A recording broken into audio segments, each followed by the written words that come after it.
Hey guys, and welcome to OnlyHairs Backroom Chat, the shit that you wish the hair industry talked more about. I'm your host Lex, and this is episode 3. But before we start, a little disclaimer. If you get easily offended, then this probably isn't for you, as we get real, we get honest, and we get a little bit sweary. So on today's show, we have part 2 of the chat that I had with Cass from Kus Culture. Last week's episode, we spoke about her brand, how it started, her products, and a little teaser into the business side of owning your own product line. It was really juicy stuff. So on this week's episode, we dive deeper into the business side of things, social media, and brand school. Ooh. So without further ado, here is part 2. I'm a poet and I didn't even know it. Okay.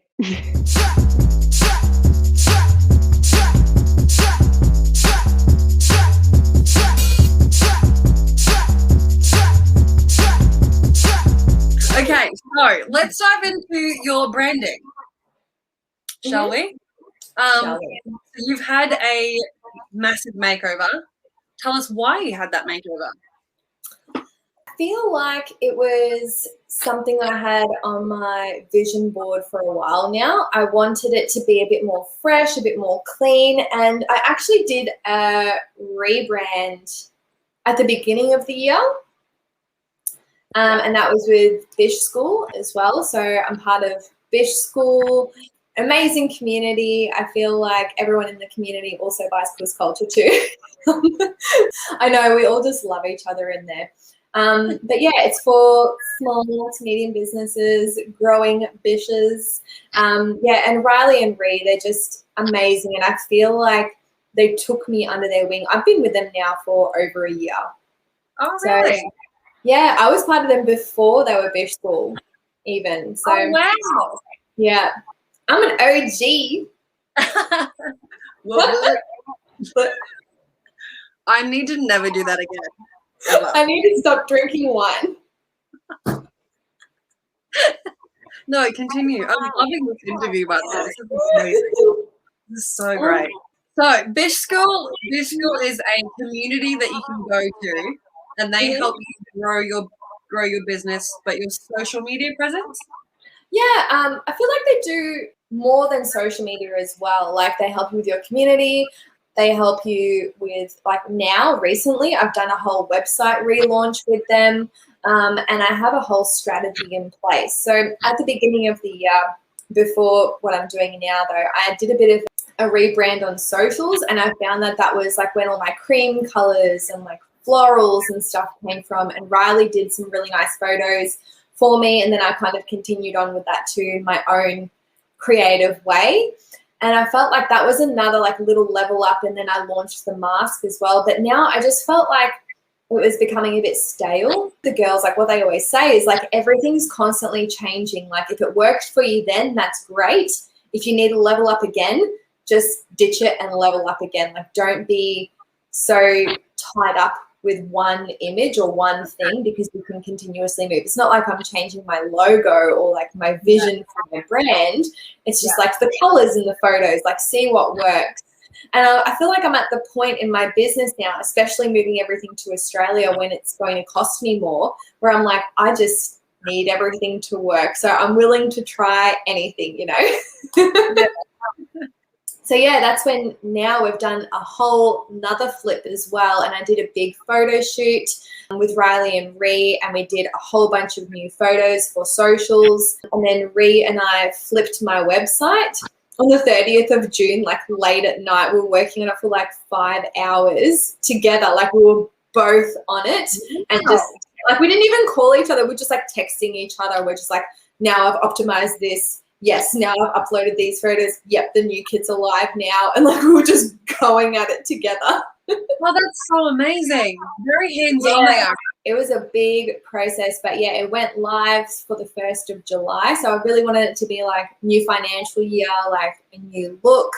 And it was something, yeah, that I really wanted, a fresh, clean site, and something that's visually appealing to not just customers, but to hairdressers and salons as well that potentially want to stock it too.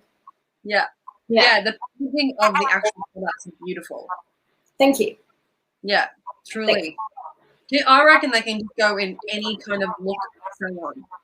And that's what I'm going for. Yeah. No, like, again. Thank you. Thank you. So you're really, really consistent with your social media posts. Do you schedule that out for a week? For the month. So Okay. I used to do it week by week, but yeah, now like just talking with Ree from BishSchool as well, she's given me like we're doing a 90-day strategy. So far we've got a month planned though, so like the next 30 days, because I've just come off June, which was my biggest month to date for Kus. So thanks. Nice. Flipped the online store, flipped the strategy. So yeah, now we're doing month by month for the next 90 days to just keep trying to level up each month and see like what sticks, what works, what people want to see. So I feel like it's constantly like a testing stage, but it's consistency is key, like when posting, 100%. Yeah. Do you just have them in your drafts, or do you like have like an outside app that you use to schedule your posts? Or I have an app. I use the app Later, so Later, and that lets me schedule Instagram, Facebook, Pinterest, Twitter, my personal socials as well. So I do it all on there. LinkedIn as well, and I'm pretty sure I can do TikTok, but I'm not there yet. I'm on TikTok, but I'm not on TikTok. I'm there for the scrolls. Oh. Sometimes I'm just going to put my phone away or delete the actual app because I just find myself going back on it and then blink. Oh, freaking an hour gone. Yeah, I know. I post now on Facebook and Instagram like 3 to 4 times a day. Wow. Just to be consistent. Yeah. And do you like have a scheduled day that you just sit there and just do social media? Yeah, it's usually a Monday for me. Mondays are already shit, so I just get the shit job done. That's good. But yeah, so usually a Monday. And then emails as well now. I've started scheduling them out, upping the game a little bit there. So daily at-home hair hacks and different kits that we have and all that kind of stuff. Wow, you're really on the ball. I'm clapping all the time today. Jeez, Lex. Get yourself a scheduling app. That's all I can say. Do you highly recommend Later? I've tried a couple of them. Like I tried CoSchedule and Hootsuite, and I felt I didn't really like them personally for myself. With Later, you can actually see the Instagram profile. So if you go preview, it actually puts it all in tiles for you. So it will show you like what your feed will look like. I don't know. As a visual person, I really like that. Yeah. Yeah. I have had a few friends that have told me about it. Like my friend Glam by Heather. Go check her out. She has an amazing page. The way it's set out. And there's so many people that mimic her now, but it's just not the same. It's not as good. But she was using some sort of like grid looking app. Yeah. To like see what would look best next to each other and all that. And I was like, I really need to up my game. Do you book content days? I used to kind of like with myself, I would say, okay, I'm going to do half of Tuesday or all of Tuesday, do so much content like for the next 30 days. I need X amount of photos of each product or each kit or something like that. But now like what I did with BishSchool, it was a full day. We had 2 models come in for like 3 hours in the full day. And we did, all the products, all the kits, photos of the models as well. And then redid the graphic stuff for me too on Canva. And now I've just continued and I create all these other little things on Canva. She's like, Cass, I see you creating and stop. You have enough. I love Canva. For those who don't know what Canva is, it's just this online website where you can go and do all of your branding. It's like branding for dummies, isn't it? I've got the paid version and everything. I'm like, give me everything. Yeah. Same. That's my little logo in the top corner over there. I love it. Yeah, it's fantastic. So do you ever get like really overwhelmed with social media though? Like those days, do you feel like a lot of pressure to make sure it's good? Yeah, I feel like every day. Yeah. Every day, yeah. Even though it's scheduled out, I feel like, because then I set time. I'm like, okay, I'll do like half an hour in the morning, get back to DMs, because people like just DM me a lot. They don't like email Kus Culture, they just DM Kus Culture all the time. But yeah, so I spend like half an hour in the morning kind of going through stuff, and then maybe about an hour at night just getting back to everyone's comments and all that. And sometimes I find that really overwhelming. I find the reels can be sometimes really overwhelming, because I feel like I'm quite comfortable in front of a camera, but just, I don't know, I'm like, is it going to be good? Is it not going to be good? Is it going to get enough views? Like, will these convert to sales potentially? Or is it just, you know, getting myself out there more? And yeah, what I was talking to Rhea and Riley about is like, I really wanted to, even though, yes, I am Kus Culture, I wanted to take a step back, because it's not like I'm saying, oh, it's Cassie Kus Culture. It's, you know, Kus Culture is a brand of its own. And I wanted to be just a business person behind it, you know, and running it. So I'm really trying to now take myself out of stories. Like, I used to be every single day showing up on stories like good morning and just talking all the time. And I felt so much pressure, because I thought I've always got to be on. Like, even though I always paint my face anyway, I'm like, no, I've got to be on. My hair's got to look great. I've got to have a good outfit, you know, and I've got to be on and be present for everyone. Yeah. And I just said to them, I said, is there a way that I don't have to do this? And I think they just thought I was crazy. Like, yes, just step back. just stop. Yeah. But I was like, but people are expecting for me to come? Like, I don't know. What's happening?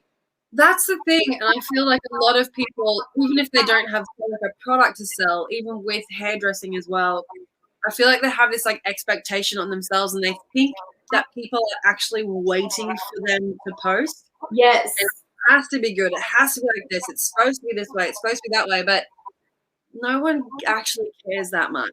No. And that's the thing. Like, that's why I'm posting so much, because if I posted once a day, you might not even see it. You might not even see me. Whereas if I do have 3 up at different times and chuck a reel in there too, chances are you might see one, and you might then come to my page and check out what's been happening, and it will look different from yesterday when you came on, because there's more stuff on there. True. Recommend them enough. Like, Riley and Ree have honestly just been in my corner, and I think they see I genuinely just, this is it. It's not like I'm like, oh, I'll see how it goes and then I'll start a different business or I'll go back to retail. It's like, no, I want this. I want this to be my future. I want to have a daughter one day and pass it on to her. Like, you know what I mean? Like, this, it's my vision. It's like what I want to do. Oh my God, get all emotional. Oh, I love that for you. And yes, you can tell. Seeing you on social media, though, it is nice to see the face behind the name. I guess probably for mental sake, probably not all day, every day. But it is still good to see the face behind the name, because people like to bite into a person as well. Yeah. Yeah. Like, for me, for hairdressing side of that, I feel like I've actually had people book onto courses with me or had education, and they've popped up and I don't even know their first name. Yeah. Because their Insta handle is this. Yeah. Or they have not posted a single photo of themselves. I don't know who I'm going to be looking at anymore. I know. Sometimes, like, I do workshops as well, and they're just like, Cass, hey, oh my God. And I'm like, hi. And they've bought my products, know who I am and everything, and have been following me. And they're like, oh, it's so-and-so. I'm like, yeah. They're like, from this business. I'm like, oh, hey, we've actually been talking for 6 months. Like, I totally know who you are. Sorry. Yeah. And I feel like everything is good in moderation. I think I just put a lot of pressure on myself to show up every single day. Like, there was a minute or 2 of stories with me talking, whereas I could get that across in different ways, like in different posts, and share it to my stories. And now when I come on once or twice a week, I'm like, hi, hey, how is everyone? So what is next for Kus Culture, apart from your new little curl cream that's coming out? Focusing on what I have, and I feel like at-home education. So educating them on, and again, it might just be a rinse repeat type thing. It might be, I don't want to say like ebook because I don't want to do that. I've done that and I just don't want to do it again. But it might be, you know, something that I do come out. Yeah. Yeah. Wow. I didn't even know. I'm gonna have to go search for this and have a look. I don't push it anymore. It's there. Okay.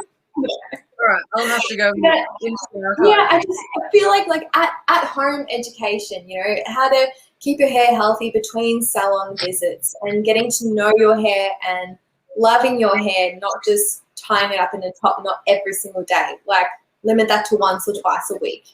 Curling it. Yes. Loving your hair how it is naturally.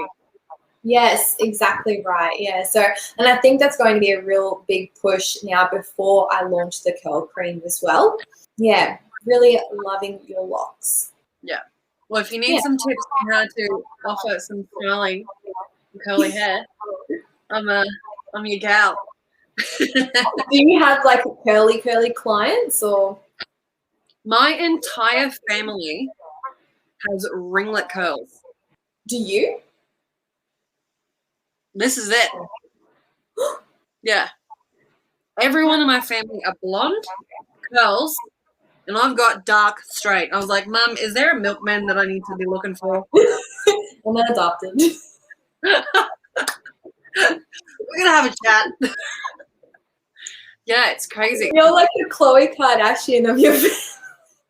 You just look different. Yeah, I'm going to change my name to Chloe.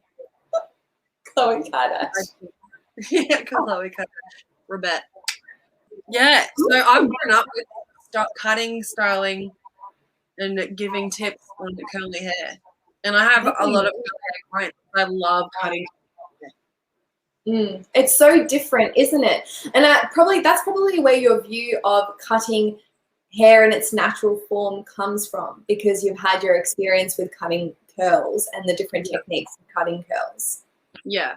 And I think too, like, I just grew up in a salon from a small town, and people just used to come in for a spray cut, see you later, didn't really give a fuck about how their hair actually looked or what, you know, how they wore it or whatever.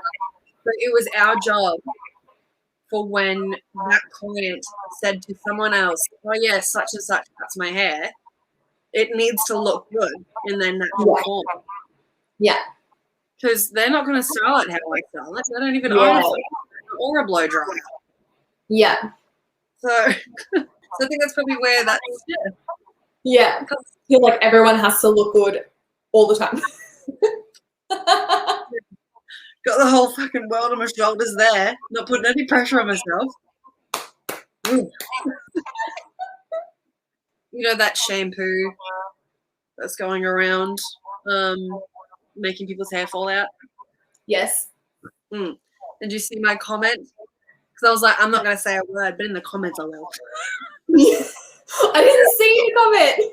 Oh, I went to I'll go back. Yeah. So basically, it's just like, you know, because a lot of people say that when a hairdresser is trying to recommend retail products to their client, it's all for the money that they're going to make them. They don't actually care. They're just trying to push this product on them.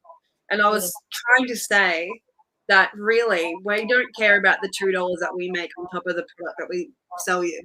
It's more the fact that, or it's not even about the client. It's more about how their hair is going to look in between from when you leave to when you come back, how good it's going to look, and how much of an easier job it's going to be for us to touch it up. Yeah.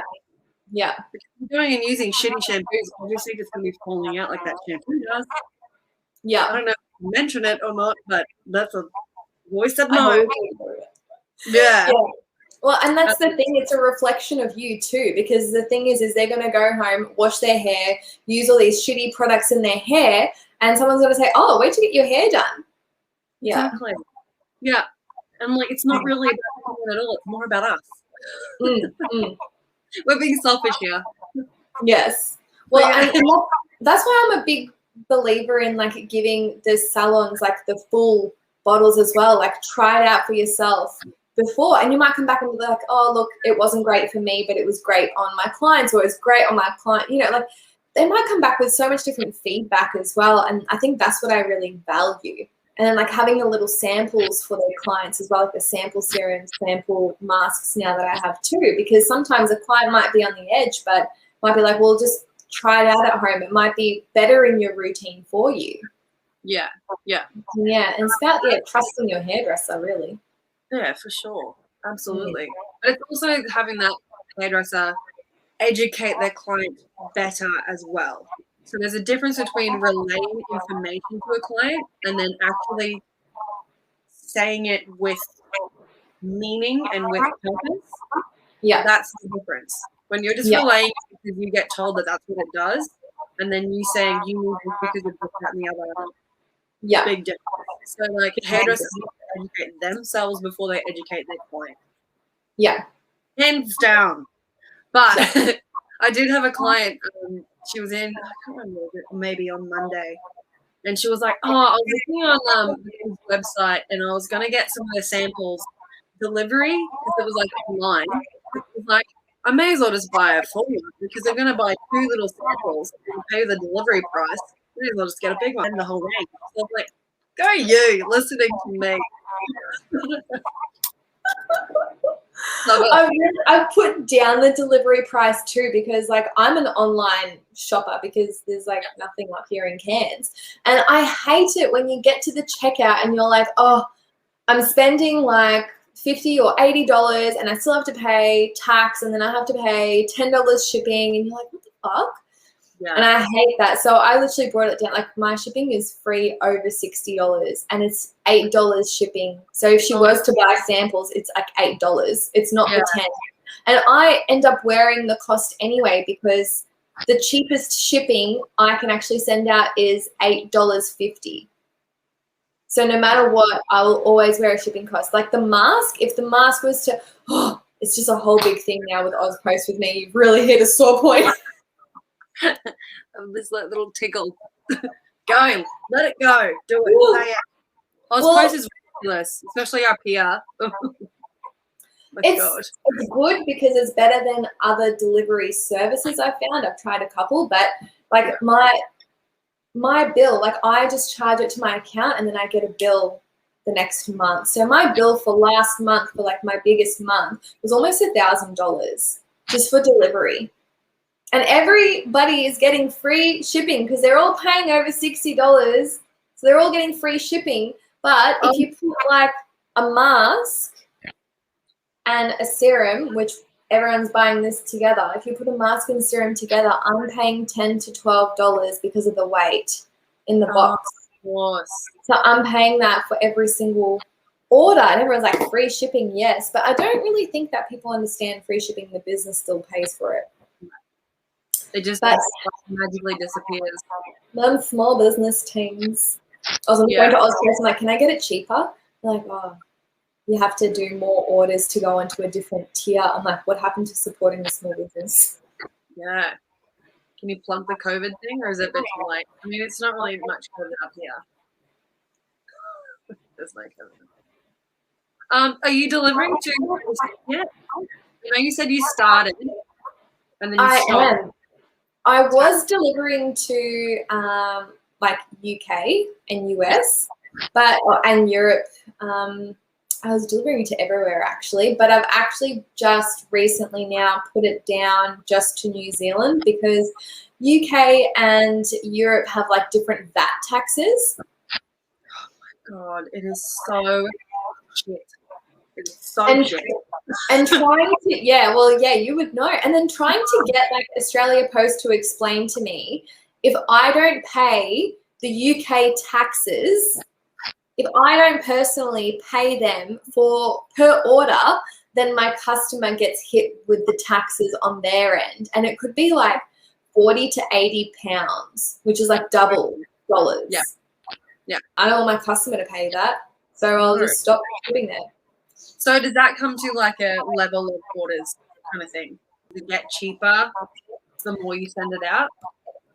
Yeah, like overall in Australia, the more orders I get. For international though, does it still work? For international, no. Now with the new VAT taxes, it's like the value that is in every order.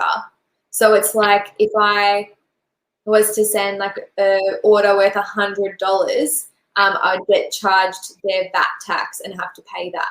Yeah, because I remember when I first moved over, Mm. and I left a lot of my like valuable hairdressing stuff here and got my mum to send it over. And she sent my scissors over, and I had like 8. I'd collected 8 over this period of time.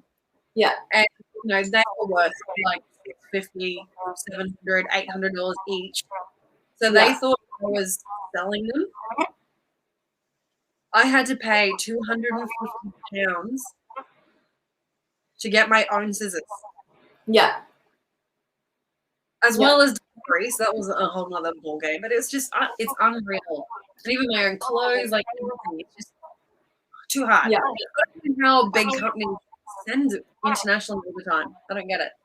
Yeah, I don't know. And well, that's the thing. I have to if I wanted to sell to like some European countries and now to UK, I have to register for their tax system and they'll charge me tax.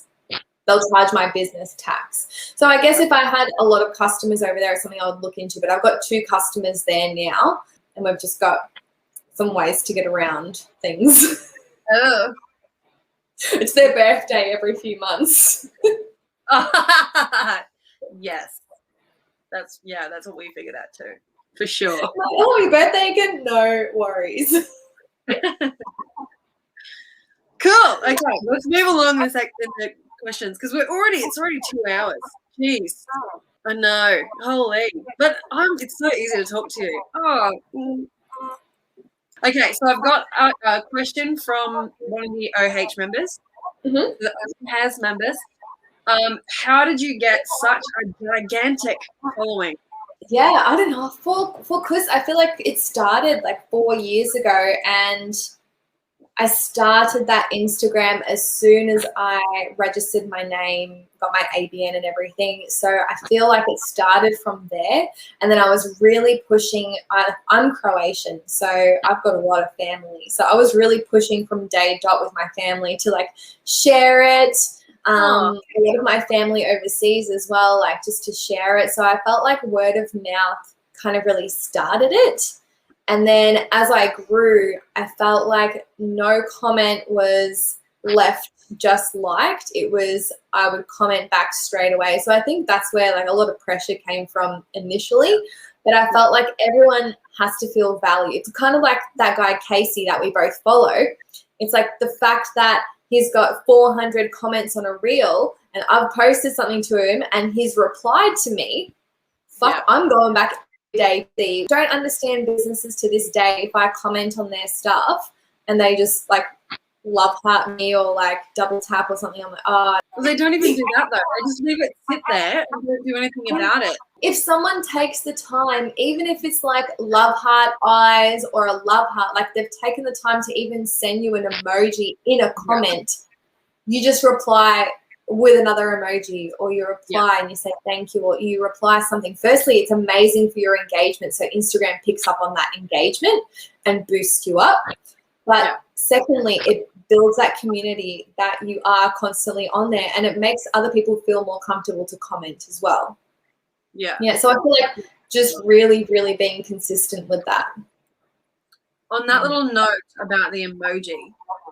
Yeah. I did a little algorithm course. And it was like throughout a whole heap of hairdressers that we all did together. Apparently, Instagram reads an emoji as spam. I didn't know that.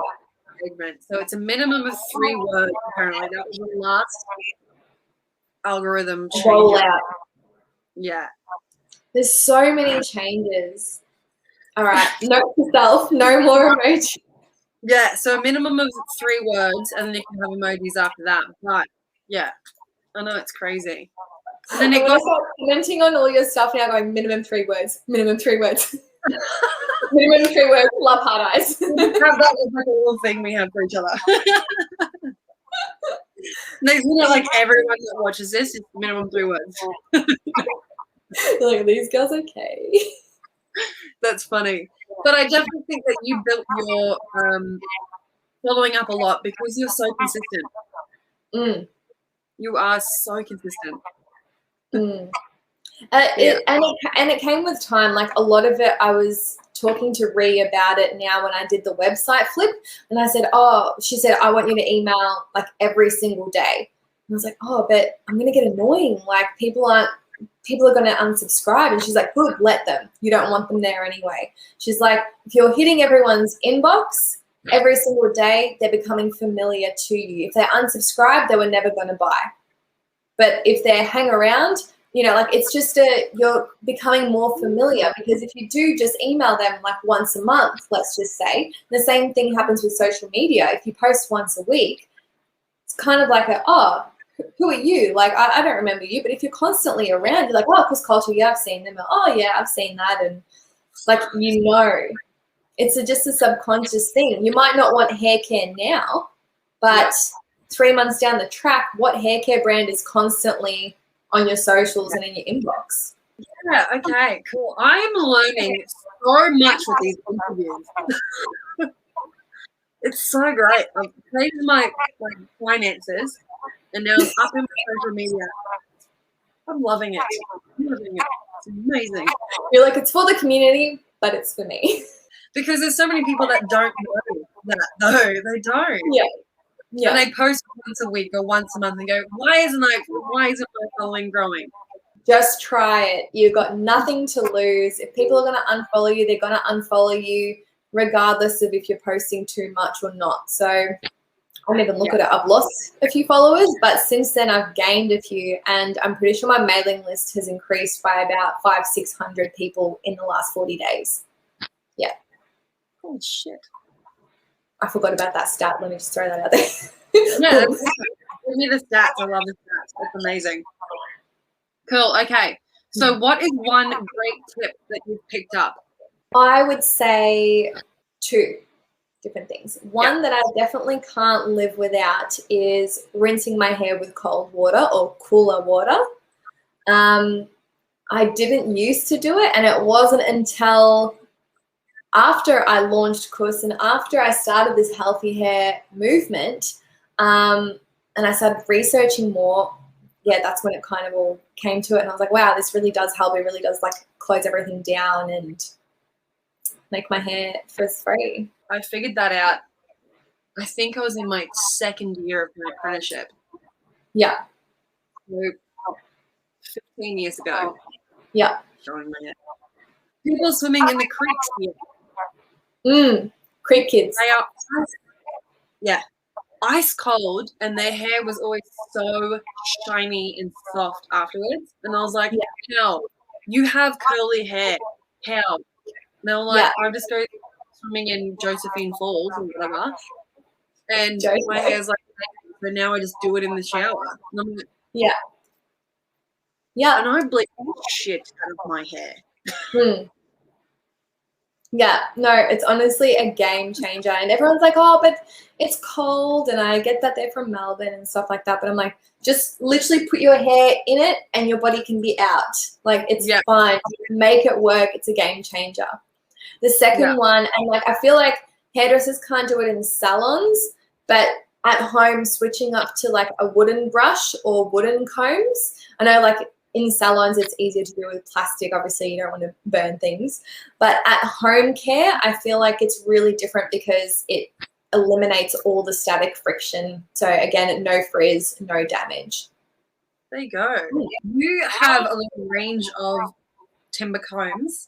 So like after I've done the curls or after I've done whatever, and I smooth it over with, because, we do have technology in our combs now. This is why my comb that's like this big cost me like $50. But they have like a static free carbon such whatever that helps to stop with the frizz. It's still, static, isn't it? You're just gonna get it anyway. But I definitely do want it. That's on my next purchase. Honestly, I swear by it. I feel like it was probably one of my business mistakes when I first started, because I got the little tangle tamer like egg combs, and they were like the 2-tier tangle tamers, so they were still really cool. And I got them, and I'm still sitting on them because I don't push them because they're plastic. And it's literally like if I was to brush my hair with that, like you could see the static compared to like if I was to brush it with my bamboo brush or like sandalwood comb, it's just really smooth. So Oh my God, sandalwood comb? Sandalwood. They're so nice. They're so nice and they're so thick. I even have a pit comb for the curls too. So I did see that. That looks great. very cool. But the one thing I don't like about the Tangle Teasers is every fucking time I use it, if they hit a knot, it's flown across the fucking room. Yes. See you later. Yeah, it's gone. Not a fan. I think I have them sitting for like $5 on my website just to get rid of them, and I still can't. Really? Just go buy my wooden range. Just go buy the wooden range. Yes. Go buy the delicious sandalwood combs. Yeah. Right. And I think it's really good for at home. Like I said, not so much in salon because like when you're blow drying and all that, like with a bamboo paddle brush, little bamboo things. You know what? It'd be amazing for session stylists. Yes. Mm. So people who work on set a lot for like actual styling of hair, but like after you finish it, I think that'd be a really great market for that in there. Yeah, you're finishing. Yeah. Yeah, for sure. Serum, comb it out. Beautiful. Cool. All right. Well, that kind of wraps it up. Cool. Well, thank you so much for coming on. I've really, really loved this interview. It's been amazing. I've loved it too. I was nervous. I was so nervous. No, but it was so fun. Oh my God. And I'm so happy I got to meet you like this finally. I know. Even virtually, it's closer than what we were just through. Nice. Okay. Well, lastly, before we go, where can people find you? You can find me at Kus Culture, so Kus Culture, or on my website as well, which is kusculture.com. And let me know what you think of the new website because we worked really hard on it. Oh my God. Yeah. Okay. Bye. Bye. I'm a OP boy. Know that they ride or die. I keep boys by my seat, boy.